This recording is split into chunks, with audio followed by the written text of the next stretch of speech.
మన కొరకు ప్రాణం పెట్టిన మన దేవతి దేవుడు. నిజంగా ఆయన లేకపోతే మన బ్రతికే లేదు.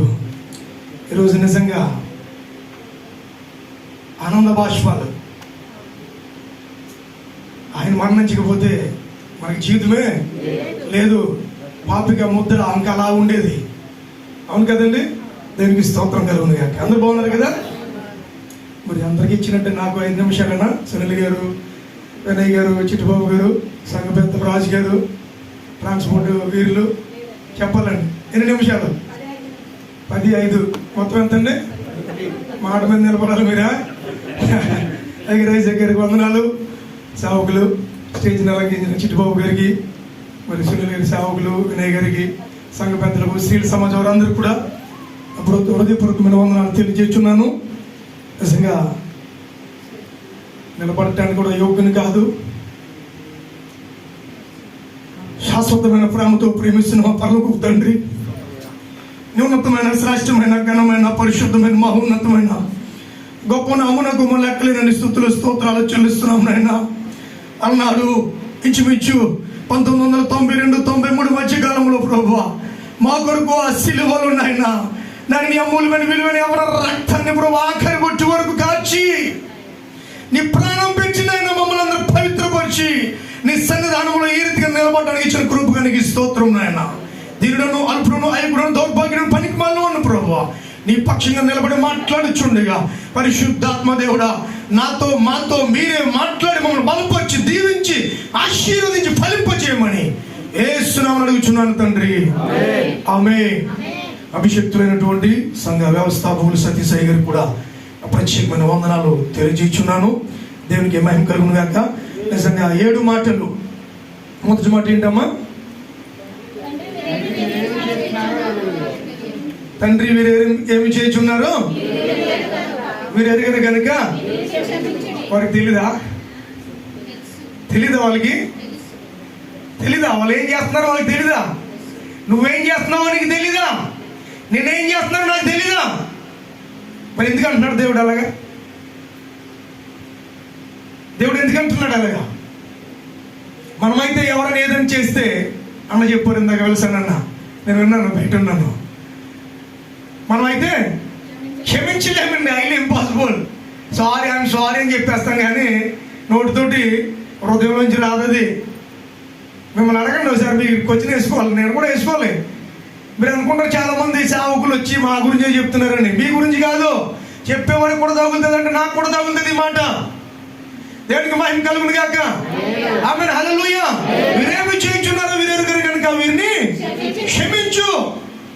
మన దేవుడు క్షమించే దేవుడు అండి.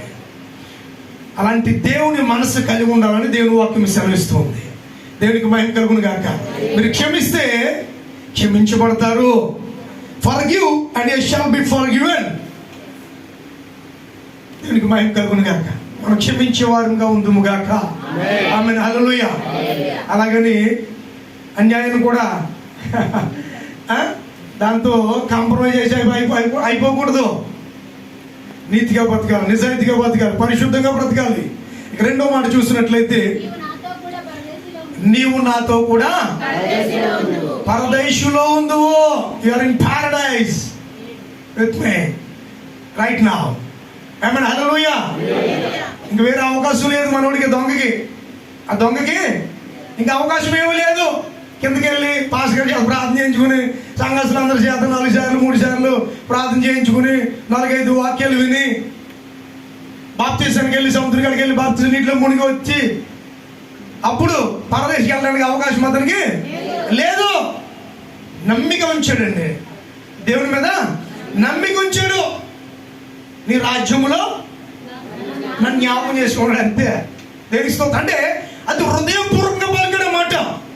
మనము పలుకుతాం చాలాసార్లు, అయ్యా నన్ను మార్చండి. ఆ మనలోంచి మార్పు అనేది రావట్లేదు. బాప్తిసం కంటే ప్రాముఖ్యమైన ముందుగా మారు మనసు కావాలి. బాప్తిసం తీసుకుని కూడా మారు మనసులేని బ్రతుకులు ఎంతో మంది బ్రతుకుతున్నారు. అందుకని దేవుడు మొట్టమొదటిగా మెసేజ్ స్టార్టింగ్ లో మీరు మారు మనసు పొందమంటాడు. Change your mind. ఎన్ని మారినా, మన వస్త్రాలు మారినా, మనసు మారకపోతే దేవుడు మనల్ని యాక్సెప్ట్ చేయడు. మనసు మారాలి. దేవుని సంఘములో స్థిరముగా ఉండాలి మనము. దేవునికి మహిమ కలుగును గాక. నేడు నాతో కూడా నీవు పరదేశంలో ఉండు. బా, ఎంత ధన్యత అండి, అర్థం ఉంది, ఎంత భాగ్యము. దేవునికి స్తోత్రం కలుగును గాక. హల్లెలూయా. మొత్తం మీద ఎప్పుడో విన్నాడు దేవుని వాక్యపు మాటలు, ఎక్కడెక్కడో గాలికి వినపడి ఉంటాయి, చెవుకి తెలుసు. అంటే ఈయన రాజ్యం వస్తుంది, ఈయన పరలోకంలో ఉంటాడు, ఆ రాజ్యము శాశ్వత రాజ్యము.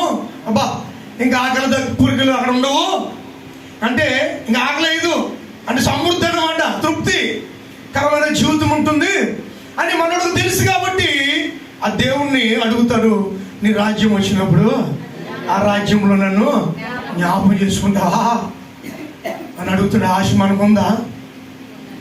ఆసక్తి మనలో ఉందా? ప్రియులరా, నిజంగా అడగాలండి దేవుణ్ణి, అయ్యా నన్ను మార్చయ్యా, నేను నీతో ఉండాలనుకుంటున్నానయ్యా, నీ రాజ్యమే శాశ్వత రాజ్యము, నీది స్థిరమైనది, నువ్వు శాశ్వతమైన ప్రేమతో ప్రేమిస్తున్నావు కాబట్టి అందులో నేను ఉండాలనుకుంటున్నానయ్యా నీతో కూడా అని నిజంగా దేవుడిని అడిగేవారు ఉండాలి. అట్టి కృప కూడా దేవుడు మనకు దయచేయను గాక. ఆమె మూడో మాట, అమ్మ ఇదిగో నీ కుమారుడు, ఇదిగో నీ తల్లి. బా, చాలా చక్కగా మాట్లాడారు మీరు ఒక్కొక్క మాట. నేను చాలా సంతోషిస్తూ ఉంటాను. యాక్చువల్ నేను చెప్పడం అవసరం లేదు, ఇవన్నీ ఏదో జస్ట్ ఏదో చిన్న హెడ్లైన్గా నేను చెప్తూ ఉన్నాను. ముఖ్య అంశాలు అంటారు కదా, ఆఖరి ముఖ్య అంశాలు నాయి. దానికి స్తోత్రం కలుగును గాక.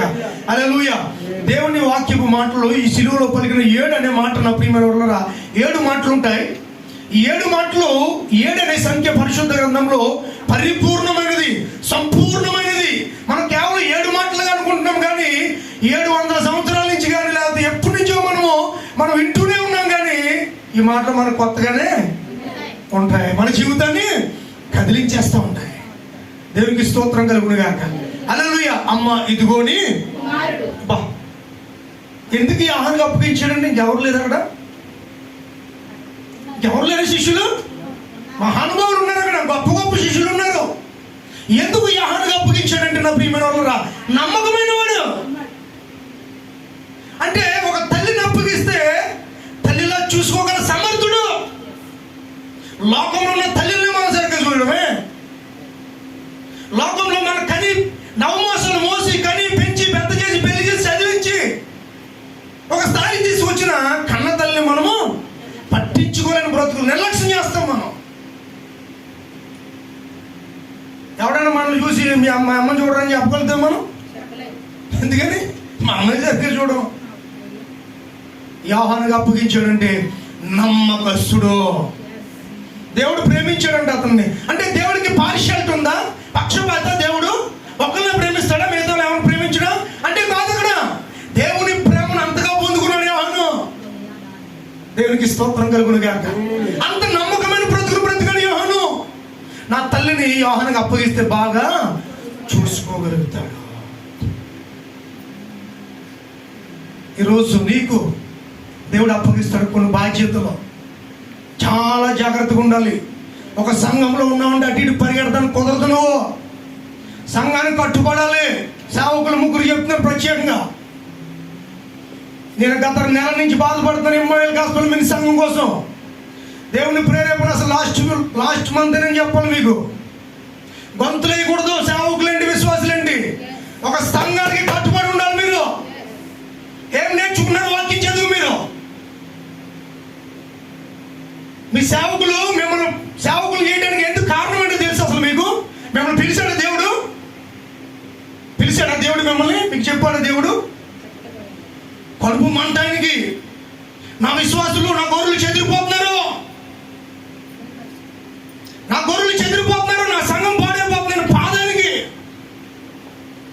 నేను ఎన్నో దినాలు ప్రతి ఉదయం సాయంత్రం మీ సంఘం కోసం ప్రార్థన చేస్తాను. తెలుసా మీకు? ఊరుకునే కాదు, కన్నీటి కారుస్తాను. గొప్పదని చెప్పట్లేదు పిల్లరా. కట్టేవారు తక్కువండి, కూల్చేవారు ఎక్కువ. చాలా జాగ్రత్త. ఆత్మవశుని మాట్లాడుతున్నాను మీతోటి. అంటే ఐజక్ అంతేనా? సంఘాన్ని కట్టేవారు కొందరే, కూల్చేవారు అనేకులు. మనం ఎక్కడెక్కడ పని చేస్తున్నాం? నమ్మకంగా పనిచేయాలి. ఉన్న దగ్గర నమ్మకంగా పనిచేయాలి. ఇద్దరు యజమానుల దగ్గర ఒకటి పని చేయగలుగుతాడండి? చేయలేడు. చాలా జాగ్రత్త. సేవకులు సంఘాన్ని అంటు పెట్టుకుని ఉండండి. బాధ్యత ఇచ్చాడు దేవుడు మీకు. యోహానికి తల్లికి బాధ్యత ఇచ్చాడు, నమ్మకస్తుడని. ఈరోజు మిమ్మల్ని సేవకులు చేశాడంటే దేవుడు మీకు బాధ్యత ఇచ్చాడంటే మీరు నమ్మకంగా ఉండాలి. దేవునికి మహిమ కలుగును గాక. ఆమేన్, హల్లెలూయా. అమ్మా ఇదిగో కుమారుడు. సంఘాలు నీకు ఇచ్చాడు, విశ్వాసాన్ని సేవకులు మీకు ఇచ్చాడు. మీరు ఒక యూనిటీ, ఐక్యత కలిగి ఉండాలి. అట్టి ఐక్యత దేవుడు మీకు దయచేయను గాక. అట్టి ప్రేమ దేవుడు మీకు దయచేయను గాక. 4వ మాట, నా దేవా నా దేవా నన్ను ఎందుకు చెయ్యి విడిచితివి. దేవునికి మహిమ కలుగును గాక. ఆమేన్, హల్లెలూయా. దేవుడు ఎందుకు విడిచిపెట్టాడండి?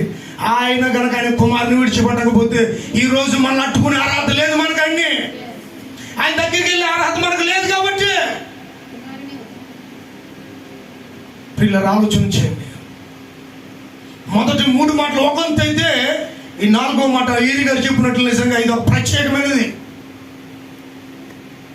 తండ్రి కుమారుడు ఎప్పుడు విడిచిపెట్టి వెళ్ళలేదండి వాళ్ళిద్దరూ. లవ్కి డెఫినేషన్ ఏంటంటే యేసుక్రీస్తు ప్రభువు వారు, తన కుమారుడు, పరిశుద్ధాత్ముడు, ముగ్గురు ఒకటే. చాలా ఆప్యాయంగా, అన్యాయంగా, ఎంతో ప్రేమ కలిగిన వారు. ఎప్పుడు తన తండ్రిని విడిచిపెట్టిన దాఖలు లేవు. నీ కొరకు, నా కొరకు, మనం చేసిన పాపాల కొరకు నా ప్రియమైన వాళ్ళరా, తన తండ్రి చిత్త ప్రకారము తన రాజరికాన్ని విడిచిపెట్టి రాజకుమారుడైనటువంటి యేసుక్రీస్తు ప్రభువు వారు ఆ సింహాసనాన్ని, కిరీటాన్ని విడిచిపెట్టి ఈ భూమి మీదకి వచ్చాడు. మన పాపం అంతా కూడా ఆయన మీద వేస్తున్నప్పుడు మనమంతా ఒకటే చూస్తాం. సిలువలో మేకుల ద్వారా రక్తం కార్చబడ్డాడు, లేదా కోడాలతో కొట్టినప్పుడు ఈ పొంద చీలిపోయింది, లేదా కాళ్ళలో మేకులు కూర్చుకున్నాయి, ఉమ్మేశారు, ముళ్ళ కిరీటం పెట్టారు. ఈ బాధనే మనం చూస్తాం. ఈ 4వ మాటలో ఆ బాధ కనబడుతున్నా ప్రియమైన వాళ్ళరా. ఈ 4వ మాటలో కనబడే బాధ ఏంటో తెలుసా? ఎందుకలా ఏడుస్తున్నాడు తెలుసా? నా దేవా నా దేవా నన్ను ఎందుకు చేయి విడిచావని అంటున్నాడు తెలుసా? ఆ ఎఫెక్షన్, ఆ ప్రేమను, ఆ ఎడబాటు తట్టుకోలేక. నిజంగా నువ్వు ప్రేమించేవాడికి ఎవరినైనా, నీ భర్తను కానీ, నీ భార్యను కానీ, నీ సేవకుని కానీ, నీ విశ్వాసుని కానీ, నీ స్నేహితుని కానీ, వాళ్ళు ఎక్కడికైనా ప్రయాణం అయ్యి వెళ్తుంటే నువ్వు తట్టుకోగలుగుతావా? బస్సు ఎక్కించినప్పుడే వాళ్ళు బస్సు ఎక్కించినప్పుడే మనం తట్టుకోలేం, ఏడుస్తాం. నాకు ఒక ఆత్మీయ తండ్రి ఉండేవాడండి, కొల్లబొత్తుల సుమన్ రాజు గారని. నేను కొన్ని వందల వేల సేవకులు చూశాను, కానీ అలాంటి నీతి కలిగిన సేవకుని నేను చూడలేదు. అంత రోషం కలిగి, పౌరుషం కలిగి, నీతిగా, నిజాయితీ, యథార్థంగా, పరిశుద్ధ, న్యాయంగా, సత్యంగా సేవ చేసి చచ్చిపోయాడు. మొన్న చనిపోయి ముందు రోజు కూడా మా ఇంటి దగ్గరే మీటింగ్లో మాట్లాడారు. ఆయన దేవుని వాక్యం చెప్పాడు, నేను చచ్చిపోవడానికి సిద్ధంగా ఉన్నాను. Are you ready? దేవునికి స్తోత్రం కలుగును గాక. హల్లెలూయా, హల్లెలూయా. ఆయన చనిపోయిన తర్వాత ఈ రోజు కూడా నేను ప్రార్థన చేస్తున్నాను బ్రతికించమని. అది అంటే నా ఎఫెక్షన్ అంతా ఆయనతోటి. ఏ సేవకుని నమ్మడు, ఏ సేవకుని తన సంఘాన్ని తీసుకొచ్చి వాక్యం ఇచ్చిన దాఖలు లేవు. నన్నే పిలిచోడు ఆయన ఎప్పుడైనా ఒంట్లో బాగపోతే.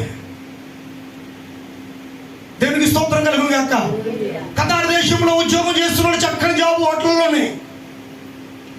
దేవుని పిలుపు వచ్చింది, ఇంటికి వచ్చేసాడు. నాన్నకి తెలుసు, వెలిసానికి ఇంటికి వచ్చేసాడు. ఇంటికి వచ్చేది ఇలా సంఘం ఉందనుకున్నారా? ఇలా సంఘం ఉన్నప్పుడు వినయ్ గారిని, అనిల్ గారిని, లేదా నాన్న ఇలా చిట్టుకొని ఇలాగా సేవకులుగా చేసేసాను అనుకుంటున్నారా? జనరల్ ఉండగా లేదు, సంఘం లేదు. పిలిచాడు దేవుడు అంతే సేవకి. పిలిస్తే ఒక అతనికి సువార్త చెప్పాడు, ఉద్యోగం రిజైన్ చేసి వచ్చేసాడు సేవని.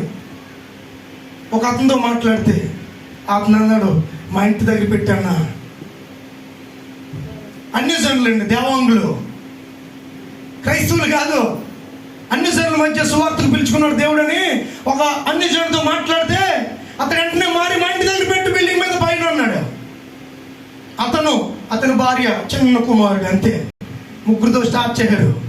వాళ్ళ తల్లిదండ్రులు ఒప్పుకోలేదు. 70 మంది ఇప్పుడు దేవునికి స్తోత్రం కలుగును గాక. హల్లెలూయా. అటువంటి గొప్ప దైవజనుడు నేను కోల్పోయినప్పుడు ఏడుస్తున్నానండి, బ్రతికించమని. గంటలు గంటలు అంటే ఆ ఎడబాటు ఎవరు తీర్చలేరు. అందుకని ఈ దేవుడు యేసుక్రీస్తు ప్రభుల వారు తన తండ్రికి ఉన్న ఆ ఎడబాటును తట్టుకోలేక, దేవా దేవా దేవా నన్ను ఎలా నీవు చేయి విడిచిందివి అని ఎందుకు విడిచాడో తెలుసా నా ప్రియమైన వాళ్ళరా? నీకు నాకు విడుదల కలగడానికి, రక్షణ ఇవ్వడానికి, నిన్ను నన్ను హక్కున చేర్చుకోవడానికి, దగ్గరకు వచ్చే అవకాశం కల్పించడానికి. గుర్తుపెట్టుకున్న ప్రియమైన వాళ్ళరా, దేవునికి స్తోత్రం కలుగును గాక. హల్లెలూయా. ఎంత ప్రేమ కలిగి ఉన్నారు నీకోసం, తన ప్రేమనే ధారపోసేసాడు కదా మన కోసం. ఇంకా అర్థం చేసుకోము ఆయన మనం అర్థం చేసుకోకుండా మన ఇష్టానుసారం మనం తిరుగుతున్నామే. ఎంత దౌర్భాగ్యమైన పరిస్థితి. ఎడబాటు మంచిది కాదండి, తట్టుకోలేము ఎడబాటు. నిజంగా నా ప్రియమైన వాళ్ళరా, నరకం ఎలా ఉంటుందో మన పరిశుద్ధ గ్రంథంలో ఎక్కడ చూసినా తెలుస్తుంది. నరకం ఎలా ఉంటుంది అసలు? అక్కడ అగ్ని ఆరదు, పురుగు చావదు. ఏముంటుంది అక్కడ? కట్టిక చీకట, ఏడుపు, పండ్లు కొరుకుట. ఆ నరకాన్ని దేవుడు ఇక్కడ ఎక్స్పీరియన్స్ చేస్తున్నాడండి. అంటే ఒకసారి మనం మరణించిన తర్వాత నా ప్రియమైన వాళ్ళరా, ఆ నరకానికి వెళ్తే తట్టుకోలేము మనము. ఈ వాక్య భాగాలు మనం చదువుతున్నప్పుడు మనం తట్టుకోలేము. చాలా భయంకరమైన నరక యాతన. అగ్ని ఆరదంటండి. మరి అగ్ని ఆరబోతే అలాగే ఎంత ప్రమాదం. అది రీసెంట్గా నాకు ఫైర్ అయింది, చాలా బాధపడ్డాను చిన్న కాలితేనే. అది అగ్ని ఆరదంటండి. ఇంకా అసలు మనం ఉన్న దగ్గర అగ్ని ఆరదు, పైగా చీకటి, తట్టుకోలేము. ఆ నరకాన్ని యేసుక్రీస్తు ప్రభులు అనుభవిస్తున్నారు. నరకం ఎవరికి అసలు? మనకంటారేంటి? దేవునికి స్తోత్రం. హల్లెలూయా. నరకం ఎవరికి? పాపము వచ్చి జీతము మరణము. ఆ మరణం ఎక్కడ తీసుకెళ్తుంది? నరకం తీసుకెళ్తుంది. మరి యేసుక్రీస్తు ప్రభులు వారు నీ మీద నా మీద ఉన్న పాపము, నీలో నాలో ఉన్న పాపం అంతా ఆయన మీదేగా. ఆయన పాపం ఆయన అంటే వాక్యం ఉంటుంది. ఆయన పాపం ఆయన. కాబట్టి ఆ నరక యాతనను శిలువ మీద అనుభవిస్తున్నాడు. ఆ నరక యాతనను అనుభవిస్తున్నాడు. అక్కడ తట్టుకోలేకపోతున్నాడు. అందుకే తండ్రికి కుమారుడికి ఎడబాటు వచ్చింది. దేవునికి భయంకరంగా. ఎడబాటు మంచిది కాదు నా ప్రియమైన వాళ్ళ. దేవునితో నీ రిలేషన్షిప్ ఎలా ఉంది, దేవునితో నీ ఫెలోషిప్, నీ సహవాసం ఎలా ఉందో నువ్వు ఒకసారి చూసుకో. నీ సంఘానికి నీకు సహవాసం ఎలాంటిది? వచ్చాడు వెళ్ళిపోయినా ఒక బాధ్యత ఉండాలి. దేవునికి స్తోత్రం కలుగును గాక. ఎడబాటు మంచిది కాదు. దేవునితో సహవాసం మీరు కలిగి ఉండాలని మీకు మనం చేస్తున్నాం ప్రియులారా. అట్టి సహవాసం దేవుడు మీకు దయచేయను గాక. ఆమేన్. హల్లెలూయా. ఇంకా ఇదో మాట ఈరు గారు గుర్తొస్తారు నాకు ఎప్పుడు. ఈ మాట గుర్తొచ్చిన I will never touch. Last ఇయరే కదా బ్రదరు ఈ మాట చెప్పారు. దేవునికి స్తోత్రం కలుగును గాక. నేను ఇంకెప్పుడు తప్పిపోను. Because our powerful God is with me, is in me. నా శక్తివంతమైన దేవుడు నాతో ఉన్నాడు, నా శక్తివంతమైన దేవుడు నాలో ఉన్నాడు.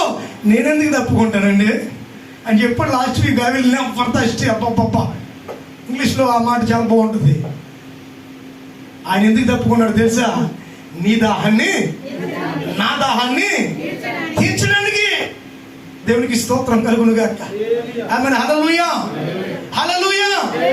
ఆత్మల పట్ల నీకు దాహం ఉందా? ఆత్మల పట్ల దాహం ఉందా? కొత్త వాళ్ళు ఎవరైనా వస్తున్నారండి మందిరానికి? వస్తున్నారా? మీరే వండుకుని మీరే తినేయాలన్నమాట. ఎవరిని తీసుకురారు మీరు? తీసుకొచ్చారా? దేవునికి స్తోత్రం కలుగును గాక. హల్లెలూయా. ఆత్మల పట్ల దాహం ఉండాలి. ఎవరికి ఉండదు తెలిసేది? ఎవరికి ఉండదు తెలుసా? బాధ్యత ఉన్న వరకు ఉంటుంది. బాధ్యత ఉన్న వరకు ఉంటుంది. నేను వచ్చాను వెళ్ళిపోను అన్న వరకు ఉండదు. ఎవరికైతే బాధ్యత ఉంటుందో వాళ్ళకు ఉంటుంది. కట్టేవారికి ఉండాలి, మనం కూల్చేవారికి ఉండకూడదు. ఎవరు ఆమెను చెప్పరు? ఒక సహోదరి చెప్పారు అంతే, కరుణ గారు మా సహోదరి. సమానులెవరు ప్రభు నీ సమానులెవరు ప్రభు, సమానులెవరు ప్రభు, సమానులెవరు ప్రభు, సమానులెవరు ప్రభు, సమానులెవరు ప్రభు, సమానులెవరు ప్రభు,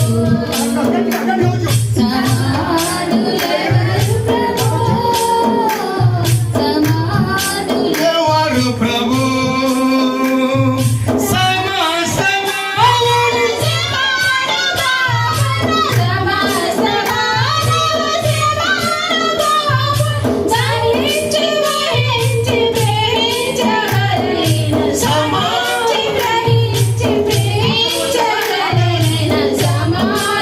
ఎవరు ప్రభు.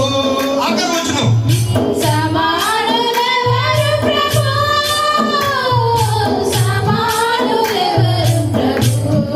కృపావనత్తుడు,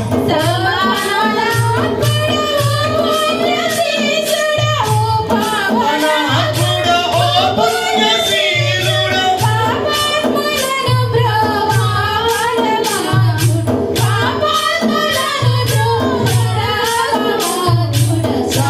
సమానులెవరు ప్రభు, నీ సమానులెవరు ప్రభు, సమానులెవరు ప్రభు.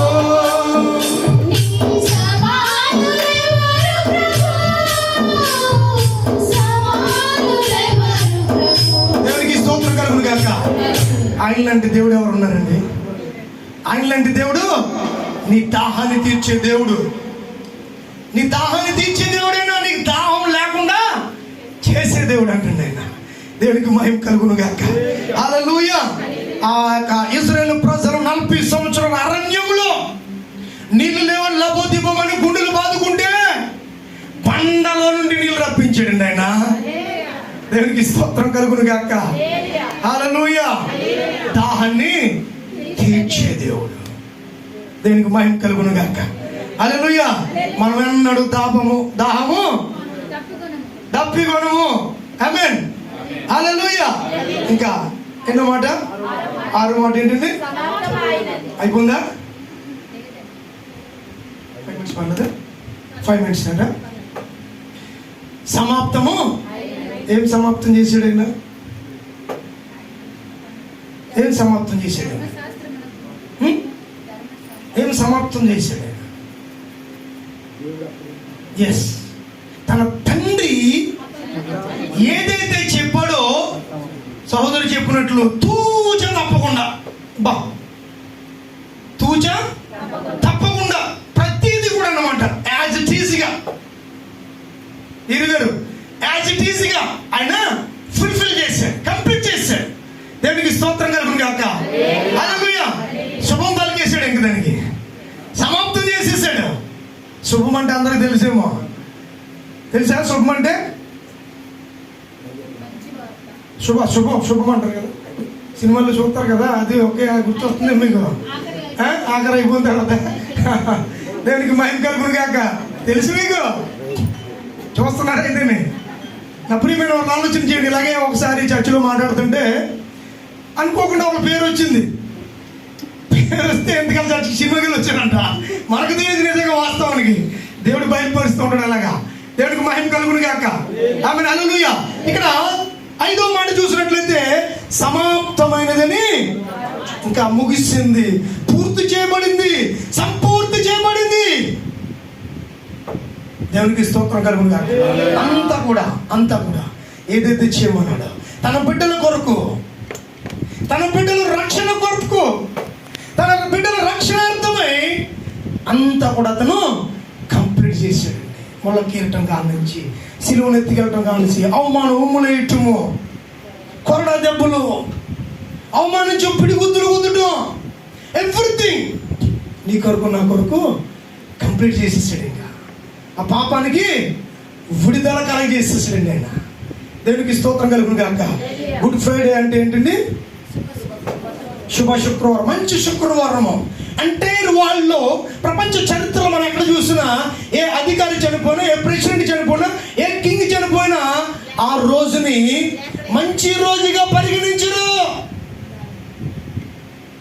చాలా చెడ్డ రోజుగా పరిగణిస్తారు. మన క్రైస్తవులు కూడా ఉంది ఇది. ఈ గుడ్ ఫ్రైడే వచ్చిందంటే నల్ల డ్రెస్సులు వేసుకోవాలి, నీరసంగా ఉండాలి, చికెన్ ముక్క తినకూడదు, మటన్ ముక్క తినకూడదు. ఎవరు చెప్పాడు మీకు?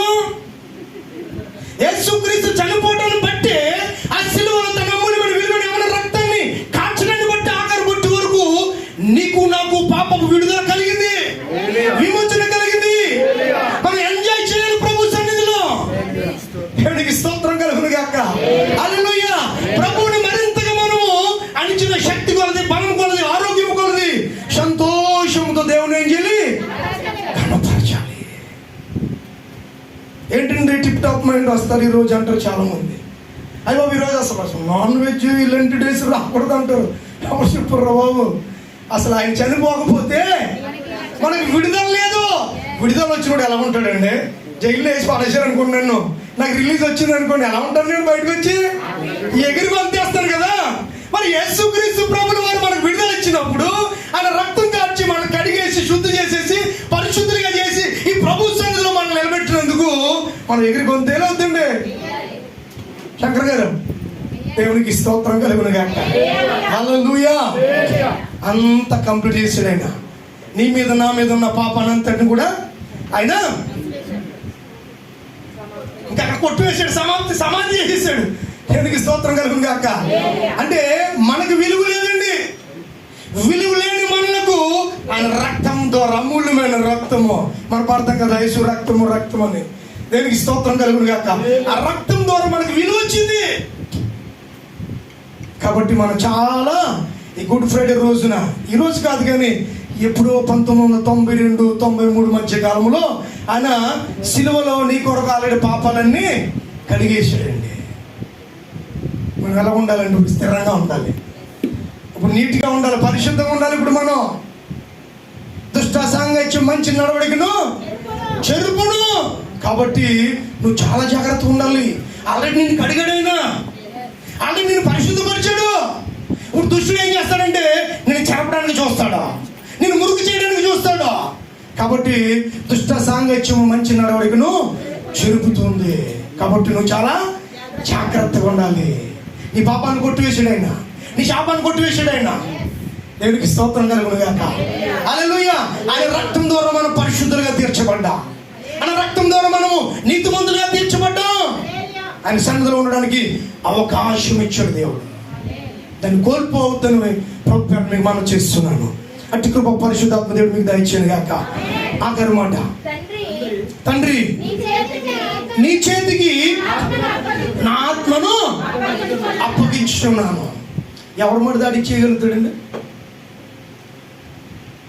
ఇచ్చేస్తారా ఏదైనా? ఎవరికి ఇవ్వగలుగుతాం? ఎవరిది ఇది? ఈ ఆత్మ ఎవరిది? ప్రసంగి 12:7 అనుకుంటా. ప్రసంగి 12:7 మన్ను అనేది మరలా మంటికి చేరును, ఆత్మ దాన్ని దయచేసిన దేవుని వద్దకు చేరును. దేవునికి స్తోత్రం కలుగును గాక. హల్లెలూయా. దేవుని ఆత్మ దేవుని దగ్గరికి చేరుతుంది. దేవునికి మహిమ కలుగును గాక. హల్లెలూయా. తండ్రి నీ చేతుకు నా ఆత్మను, ఆల్రెడీ 4వ మాటలోనే ఎడబాటు వచ్చేసింది. సెపరేషన్ జరిగిపోయింది. అక్కడ పాపం అయిపోయాడు కదా, మొత్తం పాపం ముందుగా మార్చబడ్డాడు కదా, ఎడబాటు వచ్చేసింది. తిరిగి మళ్ళీ ఫెలోషిప్ కొనసాగుతుంది. అందుకే డైరెక్ట్ కాంటాక్ట్ అన్నమాట దేవునితో. తండ్రి నీ చేతికి నా ఆత్మను అప్పగిస్తున్నాను. తండ్రి నువ్వు ఇచ్చావు కదా బాధ్యత, నువ్వు చెప్పావు కదా ఇలా చేయమని, నీ బిడ్డల రక్షణ అర్థమై వీళ్ళ పరలోక రాజ్యంలో శాశ్వతంగా నీతో ఉండాలని నువ్వు చెప్పావు కదా. అదంతా చేసేసానయ్యా, నేను అదంతా కంప్లీట్ చేసేసానయ్యా. ఇప్పుడు నా ఆత్మ నీకు అప్పగించేస్తున్నాను అన్నాడు దేవుడు. దేవునికి స్తోత్రం కలుగునుగా. హల్లెలూయా. ఇప్పుడు నా ఆత్మ నీకు అప్పగించేస్తున్నాను. నా ఆత్మను తీసుకున్నయ్యా. నా ఆత్మకు అధికారం నువ్వే. మన ఆత్మకు అధికారం ఎవరంటే ఆయనే. అందుకే దేవుని అడగాలి, నా శరీర ప్రాణాత్మలను నీ చేతికి అప్పగిస్తున్నానయ్యా. నా శరీర ప్రాణాత్మలను నీ చేతికి అప్పగిస్తున్నానయ్యా. తండ్రి తండ్రి అనే మాట చాలా ప్రాముఖ్యమైనది. నేను చాలాసార్లు చెప్పాను, లాస్ట్ ఇయర్ కూడా చెప్పాను నేను. తండ్రి నిజంగా లేఖనాల్లో